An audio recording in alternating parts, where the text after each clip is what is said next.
वजीर आईटी और बल्दी नजमनास के तारक रामाराव ने वाज़ेह किया है कि टीआरएस हुकूमत सीटों के लिए या वोटों के लिए काम नहीं करती और उन्होंने जोर देकर कहा कि इनकी हुकूमत जो कुछ भी करेगी नेक नीति से करेगी।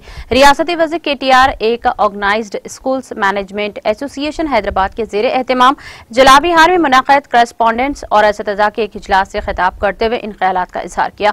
इस इजलास में रियासती उज़रा T Srinivas Yadav, Sabitha Indira Reddy, TRS greater graduate MLC उम्मीदवार वानी देवी ने शिरकत की। वजीर मौसूफ ने अपने सिलसिले तकरीर को जारी करते हुए कहा कि किसी को भी तवक्के नहीं थी कि कोरोना और लॉकडाउन जैसे दिन आएंगे और मैंने कभी सोचा भी नहीं था कि हम सब अपने अपने घरों में ही बंद हो जाएंगे और घर में ही रहेंगे और परेशानियों में मुब्तला हो जाएंगे। हमने गुज़िश्ता साल मार्च में रियासती बजट पेश किया था और हमने 1,80,000 करोड़ का बजट भी पेश किया था। बजट इजलास के सिर्फ 4 दिन के अंदर हमने कोरोना के साथ अपने ताल्लुकात को मानाखेज अंदाज में खत्म कर दिया। कोरोना तबाही से रियासती हुकूमत को शदीद नुकसान पहुंचा और कोरोना की वजह से रियासत को 52,000 करोड़ का नुकसान हुआ। रियासती वजीर केटीआर ने इजलास में तमाम करस्पॉन्डेंट्स और असतिज़ा से अपील की है कि वो हैदराबाद, रंगारेड्डी, महबूब नगर ग्रेजुएट एमएलसी इंतखाबात में टीआरएस उम्मीदवार वानी देवी के हक में अपना कीमती वोट देकर इन्हें भारी अक्सरियत से कामयाब बनाए।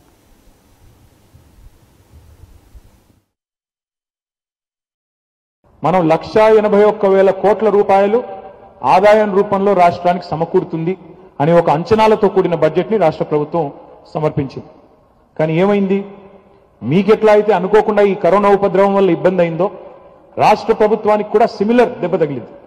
మనకి ప్రొజెక్టెడ్ రెవెన్యూలో 1,82,000 1,81,000 crore రెవెన్యూ వస్తుంది రాష్ట్రానికి ప్రభుత్వానికి అని అనుకుంటే ఒక 52,000 కోట్ల రూపాయల నష్టం మనకు వాటిల్లింది. మేము అడిగాం కేంద్ర ప్రభుత్వాన్ని, ఎందుకంటే ఈ దేశంలో అల్టిమేట్ గవర్నమెంట్ ఆఫ్ ఇండియా. రాష్ట్ర ప్రభుత్వాలు ఉంటాయి, స్థానిక ప్రభుత్వాలు ఉంటాయి, కానీ ultimate government is government of India. వారికి మాత్రమే ఈ దేశంలో నోట్లను ముద్రించే అవకాశం ఉంది. కొత్త నోట్లు, కరెన్సీ నోట్లు కొట్టాలి అంటే లేదా ఉన్న నోట్లు రద్దు చేయాలంటే గతంలో చేసినట్టు వారికి మాత్రమే అధికారం ఉంది. మేము అడిగాం వారిని, ముఖ్యమంత్రి గారు స్వయంగా అడిగినారు, అయ్యా మీరు to is out the situation quantitative easing చేయండి. ఇక్కడ కూర్చున్న కామర్స్, ఎకనామిక్స్ ప్రొఫెసర్స్ కానీ, లెక్చరర్స్ కానీ, టీచర్స్ కానీ ఉంటే వారికి తెలుసు. క్వాంటిటేటివ్ ఈజింగ్ చేయండి, హెలికాప్టర్ మనీ ద్వారా రాష్ట్రాలకు సాయం చేయండి.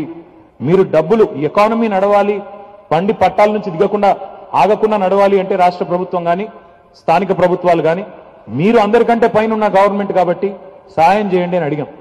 కానీ వాళ్ళు ఏం చేశారు? వాళ్ళు ఏం చేసినారు అంటే మనకు అడిగిన, కొత్తగా అడిగిన పైసలు కాదు, ఇవ్వవలసిన బకాయిలే ఇవ్వలేదు.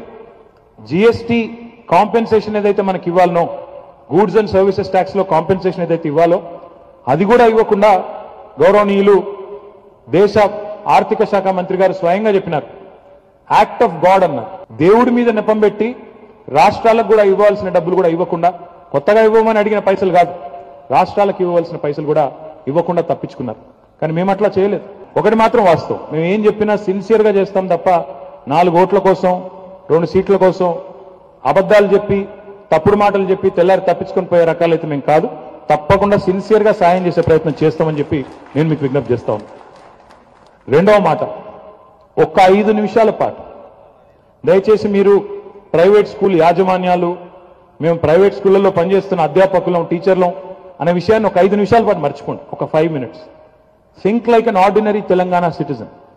ఒక మాలాగనే అందరిలో ఒకరిగా, ఒక సామాన్య తెలంగాణ పౌరుడిగా ఒక 5-6 నిమిషాలు ఆలోచించమని చెప్పి నేను మీకు విజ్ఞప్తి చేస్తా ఉన్నాను.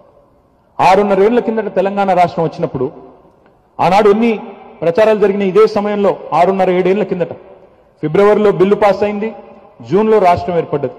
ఆ సంధికాలంలో, ఫిబ్రవరి నుంచి జూన్ వరకు ఉన్న సంధికాలంలో ఎన్నెన్ని చర్చలు, ఏ టీవీ పెట్టినా రకరకాల మాటలు. ఒక ఆయన అంటారు అసలు తెలంగాణ వస్తే చీకటి అయిపోద్దని, ఒక ఆయన కరెంట్ ఉండదని, ఎందుకంటే మొత్తం విద్యుత్ ఉత్పత్తి కేంద్రాలు ఆంధ్రాలో ఉన్నాయి, విడిపోతే మీకు కరెంట్ ఎక్కడిది అన్నారు. రెండో ఆయన అంటారు తెలంగాణ వస్తే తెల్లారి లేస్తే ఆంధ్ర తెలంగాణ లొల్లి, రోజు తనుకోవడం గుద్దుకోవడం ఇదే పని, ఎవరుంటారు ఇక్కడ అంటారు. మూడో ఆయన అంటాడు కొత్త పరిశ్రమలు వచ్చే దేవుడెరుగు, ఉన్న పరిశ్రమలే తట్టాబుట్టా చదువుకొని పోతాయి, ఎవరుంటారా మీ దగ్గర అంటారు. ఇక నాలుగో ఆయన, ఇంకొక ఆయన మా మీద దాడి చేసిన ప్రత్యర్థి ఒక ఆయన ఏమంటారంటే అసలు మీకు చేతనవుతుందా? టీఆర్ఎస్ వాళ్ళకి ఆందోళన చేయడం తెలుసు, గొడవ చేయడం తెలుసు, రాష్ట్రం కోసం రోడ్డులెక్కి ధర్నా చేయడం తెలుసు కానీ అధికారాన్ని మీ చేతిలో పెడితే పరిపాలించే సత్తా ఉందా, సమర్థత ఉందా, నాయకత్వ దక్షత ఉందా, మీకంత సీన్ ఉందా అని అడిగిన పరిస్థితి. ఇదంతా కూడా 7 ఏళ్ల కిందటి మాట. ఒక్కసారి దయచేసి ఇక్కడ కూర్చున్న మిత్రులంతా ఆలోచించమని చెప్పి నేను కోరుతా ఉన్నాను. మీరు టీచర్ అని మర్చిపోండి, కరోనా కష్టాలు ఒక 5 నిమిషాలు మర్చిపోండి, ఏం జరిగిందో ఒక్కసారి ఆలోచించండి. ఈ 6.5 ఏళ్లలో తెలంగాణ వచ్చినాక తెలంగాణలోని సామాన్యుడికి, తెలంగాణలోని పౌరుడికి లాభం జరిగిందా, నష్టం జరిగిందా, ఒకసారి గుండెల మీద చేసుకుని మీకు మీరే సమాధానం చెప్పుకోవాలని చెప్పి నేను కోరుతా ఉన్నా.